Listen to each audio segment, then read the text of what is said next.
In this tutorial, we will walk you through how to exclude a specific user in a reply on Twitter using your PC. Let's dive in.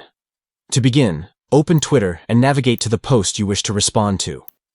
Look for the reply button below the tweet you want to engage with and give it a click. Identify the usernames displayed next to replying to and select the user you wish to exclude from your reply. Scroll down below the tweet and locate the checkbox next to the user you want to remove from the conversation. Uncheck the box to exclude them from your response. Once you've unchecked the user, click on the close button positioned in the top right corner of the tweet.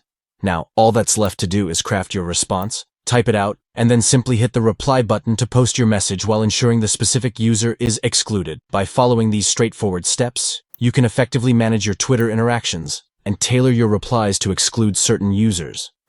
Take control of your Twitter conversations by mastering the process of excluding specific users in your replies.